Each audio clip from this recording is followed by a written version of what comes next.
अक्सर text books में हम ये E/M रेशियो की वैल्यू देखते हैं। ये एग्जैक्टली कैलकुलेट कैसे होता है वो देखेंगे आज के वीडियो में, और इससे जो आप हर रोज पढ़ते हो उसका थोड़ा बिहाइंड द सीन्स भी मिल जाएगा। So let's start.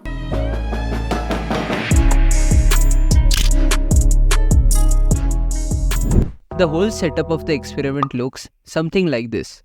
We have a filament, battery, two parallel plates, current carrying coil and a screen. हर एक कंपोनेंट का कुछ यूज है। पहले फिलामेंट देखते हैं। अब battery is use to heat up the filament. अब फिलामेंट हीट करने से इलेक्ट्रॉन्स को इनफ एनर्जी मिल जाती है कि वो एटम से बाहर निकल जाए। This is also called thermionic emission.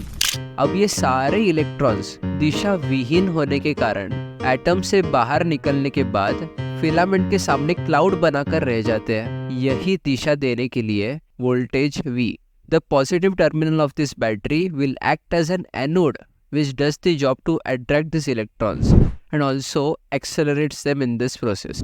अब एक बात याद रखो कि जब इलेक्ट्रॉन्स एटम से बाहर निकलते हैं तो सबकी वेलोसिटी सेम नहीं होती, and since they are accelerated by same potential difference V, they again end up with different set of velocities. Next in the setup, we have two parallel plates kept at a distance. This is done to apply a uniform electric field.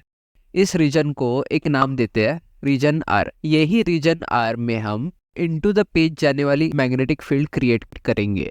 Now after the electron passes through this region R, it is made to hit the screen S, which makes a spot after collision. इससे हम deflection का पता लगा सकते हैं। अब setup complete हो गया। अब प्रोसीजर देखते हैं कि एग्जैक्टली क्या हो रहा है सेटअप के अंदर। स्टेप 1, इलेक्ट्रिक फील्ड को ऑन रखेंगे और मैग्नेटिक फील्ड को ऑफ। अब सेम प्रोसेस, फिलामेंट से इलेक्ट्रॉन निकला, आगे चलते चलते रीजन R तक पहुंच गया। अब इलेक्ट्रिक फील्ड चालू है, hence it will exert some force on the electron. इसकी वजह से इलेक्ट्रॉन का ट्रैजेक्टरी तो सेम नहीं रहेगा और फाइनली स्क्रीन S पे जाके टकराएगा। With this information we can measure the deflection Y। So ये हमारे पास सिचुएशन है पूरा, and let's take this as the coordinate system with this as the origin. अब ये केस कैसे टैकल करेंगे? पूरे सिचुएशन को x और y में डिवाइड कर दो। Write down all the quantities in that specific direction. x direction में कितना चला, that is L in the plus direction, so L। y में कितना चला, y ux। x डायरेक्शन में इनिशियल वेलोसिटी v थी, y डायरेक्शन में इनिशियल वेलोसिटी 0। x डायरेक्शन में एक्सेलरेशन कितना था, 0, कुछ भी नहीं है फोर्स x में। y डायरेक्शन में एक्सेलरेशन कितना है, E/m। सो अब ये तीनों क्वांटिटीज को देखो, ठीक, S, U और A, ये तीनों आपको कौन सी इक्वेशन में मिलेगी? It is obvious that it is this second equation, S is equal to ut plus half at square. Now let's apply this equation in both the direction. Our aim is to target क्या है, पहले ही बोला है, y calculate करना है। So we apply the equation in the x direction. It will become sx is equal to uxt plus half axt square. तो sx में चला L, ux is v t plus half 0 acceleration, so this becomes 0. What we get is L is equal to Vt. This is our first equation. Y direction में भी same equation लगाया, Sy is equal to Uyt plus half Ayt square. Uy is 0 in this case, Sy is plus y, half E/m t square. So this is our second equation. This is our second equation. Now let's substitute t का value, इधर से कितना आएगा, L/V. Let's substitute this value in equation 2.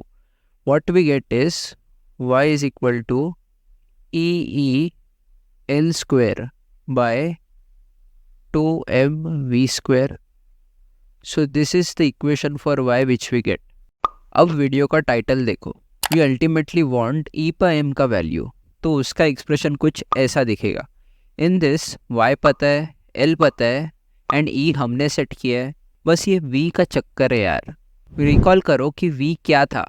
v वो velocity थी जिससे electron reason r में से अनडिफ्लेक्टेड निकल जाता अगर इलेक्ट्रिक फील्ड ना होती तो, लेकिन इलेक्ट्रिक फील्ड ने उसको भटका दिया। अब सीधा करने के लिए भी तो कोई दोस्त चाहिए ना, वो दोस्त है magnetic field. Step 2, now we have both of them turned on and we are expecting that something like this should happen, only then we can capture this velocity v। ये होने के लिए net force on electron should be 0। As discussed, electric field की वजह से force will be upwards. Now by Fleming's left hand rule, direction of magnetic force downwards आएगा। Electron है रे भाई। एक काम हो गया, दोनों की डायरेक्शन तो अपोजिट है, अब बस मैग्नीट्यूड सेम करनी है। Fe is equal to q e और Fb is equal to q v B sine theta. Theta है 90 degrees, so on equating both v is equal to E by B आएगा। Substitute करो हमारे e by m के expression में। Final expression में सब quantities मालूम है, and on keeping the values, Thomas sir got the E by M ratio for electron as 1.7 into 10 to the power 11 coulombs per kg, and the value accepted today is this। 19-20 का फर्क है बस। You can also get to read this whole thing in article format on the website physicsandelectronics.com. Link is there in the description as well. इससे आपका revision भी अच्छे से हो जाएगा। Thanks for your time. Till then, keep learning and keep growing.